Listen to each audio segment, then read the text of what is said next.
So live in Rome as Romans live. It's a simple principle. Don't worry about nothing. You are no more like you are living in Malaysia or Indonesia or in Bangladesh or in Ghana or in any Arab country or Muslim country. You are living in Japan, so just do like Japanese do. Don't bother yourself too much. But there's other group of people who, when they think back, and when sometimes their dad or mother, someone called them from back country, or how are your kids and how are they behaving, or when we visit them once a while after 3-4 years, and they see our kids and they watch the attitude of our kids, they are surprised. And then they ask us. So when they ask us, we say, yes, there are those sort of challenges. You might be true, and we should be, and our children should be living according to the Islamic teachings and the values. But indeed, we are handicapped. We can't do nothing. We can't help ourselves over here. Though the issues are there, we could see with our naked eyes, but we can't do nothing. That's the second category of the people. There's a third category of the people in the society, in Muslim community, when I say society, who are taking it a bit more serious, who are thinking and believing that these are real challenges. And these challenges, in many cases, do not allow them to sleep at night, the parents. Sometimes the father, and at other time the mother. She can't sleep. When she observed the deviation of her child, her son, or teenage daughter, and that conduct. They are concerned. They are worried about. They are serious. They come to the masjid. They talk with each other. Or they talk to those who are concerned parents to see, to do whatever they can do. And they try their best according to their level of understanding and intellect and knowledge and wisdom to how to address this issue and how to solve this issue and how to meet this challenge. So far and so forth. So that third group is relatively, you might say, and is more concerned and to some extent is extending their hands and making their effort to address the challenge, to meet the challenge, to resolve the issue.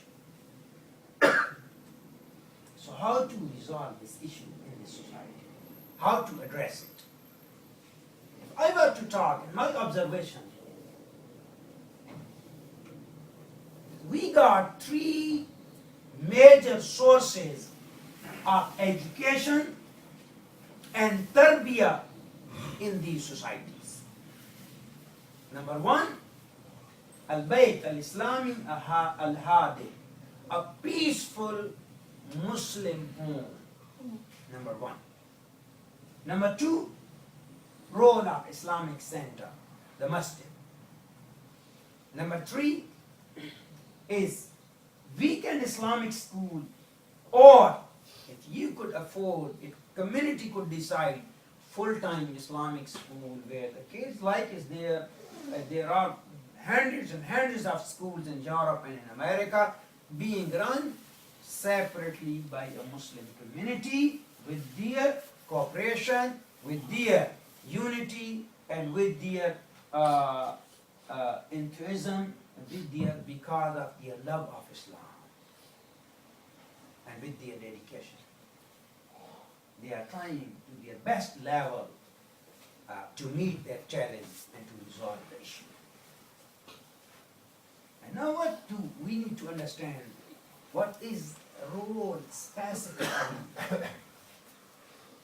about these 3 major sources in education of our children, of our family, and to resolve our issues? And this is the very ayah I said in the beginning, Bismillahir Rahmanir Rahim, Ya ayyuhalladhina amanu qu anfusakum. O believers, you save yourself from the fire of hell. وَأَهْلِيكُمْ, and your family, not yourself. وَأَهْلِيكُمْ, your family, your children, your wife. وَقُودُهَا النَّاسُ وَالْحِجَارَةُ, the fuel of that hell is what? Is the people, the human, and the stones. عَلَيْهَا مَلَائِكَةٌ غِلَاظٌ شِدَادٌ, over there are going to be very strong and very hard malaika, and the angels لا يعصون الله ما أمرهم, they don't disobey what Allah command them. وَيَفْعَلُونَ مَا يُؤْمَرُونَ, and they only do whatever Allah commands them to do. Just be alert about that. Be aware about that. Are we saving our children from the hellfire? Are we trying to save our family from the hellfire? In other hadith, Prophet ﷺ used to say, whenever the time of Salah used to approach, he used to tell his Sahaba, his companions, "O people, qumu ila narikum." O my Sahaba, stand, go ahead to the fire which you have lighted up. Turn it off through your prayers, through meeting Allah subhanahu wa ta'ala, through begging in front of Allah subhanahu wa ta'ala, through making your effort and taking your step.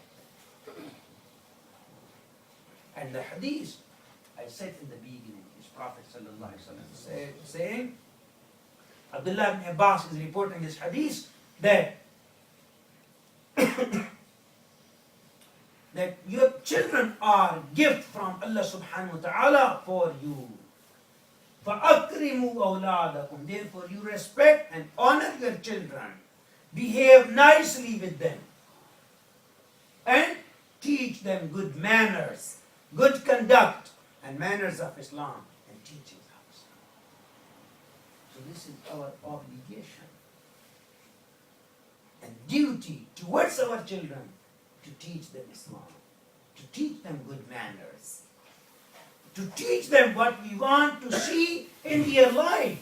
If we never taught them about those manners, about those conduct, about that behavior, about that way of life, the one we are expecting them to follow and to practice, how would they practice?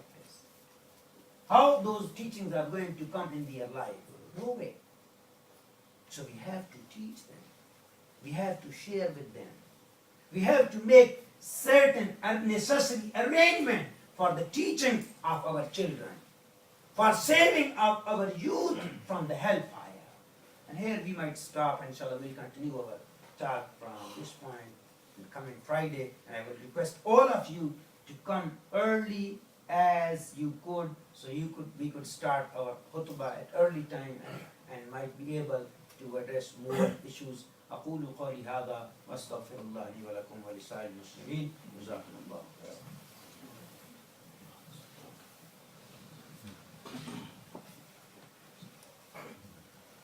الحمد لله رب العالمين، الصلاة والسلام على أشرف الأنبياء والمرسلين، حبيبنا وحبيب رب العالمين. أما بعد، فيقول الله عز وجل: يا أيها الذين آمنوا اتقوا الله حق تقاته ولا تموتن إلا وأنتم مسلمون. ويقول الله عز وجل: إنما أموالكم وأولادكم فتنة.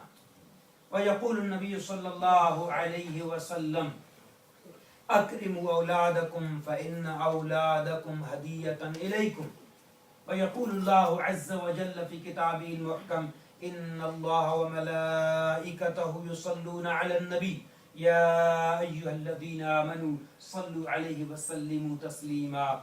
اللهم صل على محمد وعلى آل محمد كما صليت على إبراهيم وعلى آل إبراهيم إنك حميد مجيد. اللهم بارك على محمد وعلى آل محمد كما باركت على إبراهيم وعلى آل إبراهيم إنك حميد مجيد. اللهم رب صل وسلم على سائر الأنبياء والمرسلين والصحابة أجمعين ومن تبعهم بإحسان إلى يوم الدين. اللهم أرنا الحق حقا وارزقنا اتباعه وأرنا الباطل باطلا وارزقنا اجتنابه. اللهم ربنا آتنا في الدنيا حسنة وفي الآخرة حسنة وقنا عذاب النار. اللهم ربنا ظلمنا أنفسنا وإن لم تغفر لنا وترحمنا لنكونن من الخاسرين. اللهم اغفر للمؤمنين والمؤمنات والمسلمين والمسلمات الأحياء منهم الأموات. اللهم اجعل أولادنا أولادا صالحين. اللهم اجعل أولادنا أولادا صالحين. ربنا هب لنا من أزواجنا وذرياتنا قرة أعين واجعلنا للمتقين إماما. اللهم اهدنا إلى صراط مستقيم. اللهم اجعلنا على صراط مستقيم. اللهم ثبتنا على صراط مستقيم. ربنا تقبل منا إنك أنت السميع العليم وتب علينا إنك أنت التواب الرحيم. وأقم الصلاة.